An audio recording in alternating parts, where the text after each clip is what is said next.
नमस्कार, मैं बीना। इस देश का हर किसान चौधरी चरण सिंह को अपने मसीहा के रूप में देखता है। चौधरी साहब किसानों की आवाज थे। वह केवल जयंत चौधरी के दादा और अजीत सिंह के पिता ही नहीं थे, वह उस गरीब के भी मसीहा थे जिनके लिए उन्होंने 1952 में उत्तर प्रदेश से जमींदारी प्रथा का उन्मूलन किया था। किसानों के हित के लिए 1954 में उत्तर प्रदेश में भूमि संरक्षण कानून पारित करवाया।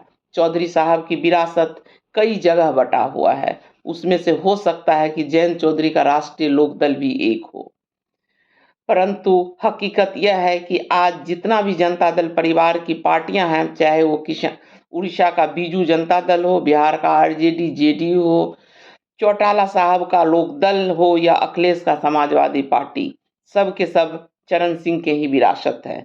विपक्ष इस विरासत को सहेज नहीं पाया। समाजवादियों के बारे में बड़ा मशहूर कहावत है कि समाजवादी 2 साल से ज़्यादा साथ नहीं रहते और 3 साल से ज़्यादा अलग भी नहीं रहते। चौधरी साहब को भारत रत्न मिलना भारत के किसानों का सम्मान है। यह हर उस ग्रामीण के लिए मान और सम्मान की बात है जो ग्रामीण परिवेश से आता है। वाकई चौधरी साहब को भारत रत्न चौधरी साहब के त्याग और बलिदान को सम्मानित करने के लिए दिया गया है। क्या भारत रत्न देकर जयंत चौधरी को अपने पाले में करने की मंशा नहीं है?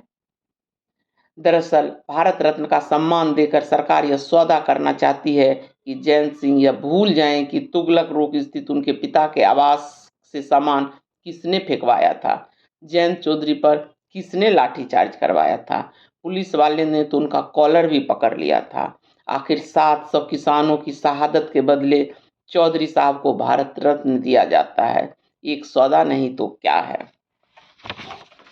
जयंत क्यों भाजपा के साथ जा रहे हैं, यह तो जयंत ही बेहतर बता सकते हैं, पर किसानों के मसीहा का इस तरह से सौदा करने का उनको कोई हक नहीं है। अगर जयंत किसानों के नेता होते तो 2009 के बाद लगातार 2 बार चुनाव नहीं हारते।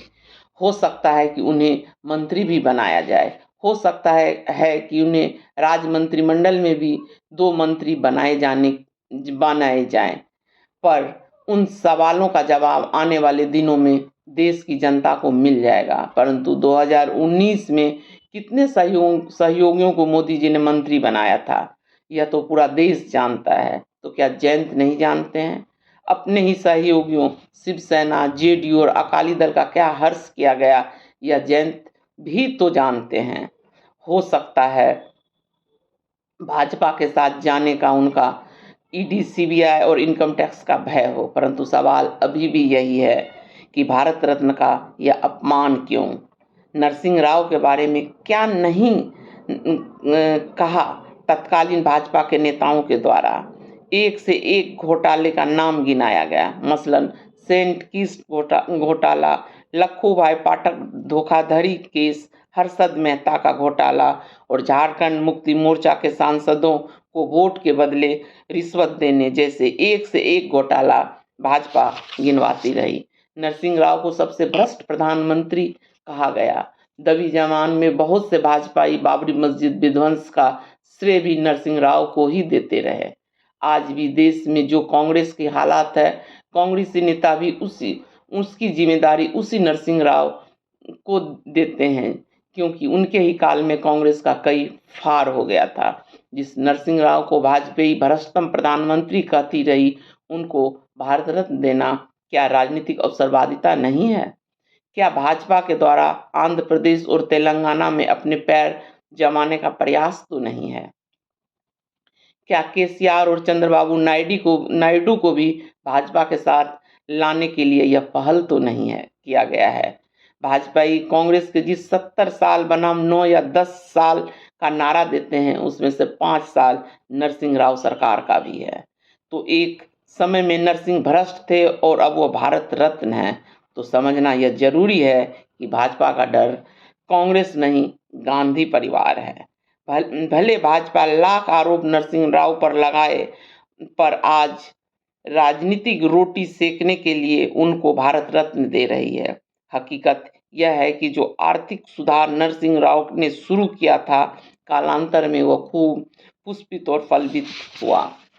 तीसरा स्थान स्वामीनाथन साहब, जिनको हरित क्रांति का जनक कहा जाता है, को दिया जाना, कृषि एवं विज्ञान सम्मान दिया जाना है। परंतु यह तो सोचकर सशंकित हो उठता है कि एक ऐसा विद्वान जिसने गांधी जी के आह्वान पर कृषि विज्ञान पढ़ता है, को भारत रत्न दिया जाना।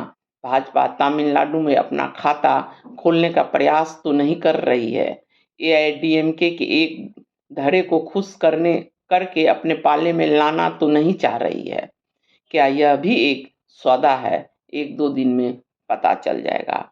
आखिर पिछले 15 दिनों में चुनाव की घोषणा से कुछ ही दिन पहले 5 लोगों को भारत रत्न देना कुछ तो सोचने को मजबूर करता है। राजनीति अलग बात है, परंतु भारत रत्न जैसे सर्वोच्च नागरिक सम्मान का इस तरह से बेजा इस्तेमाल स्वस्थ लोकतंत्र की निशानी नहीं है। नमस्कार, आपको मेरा यह वीडियो अगर पसंद आया हो तो इसे शेयर, सब्सक्राइब और लाइक जरूर करें।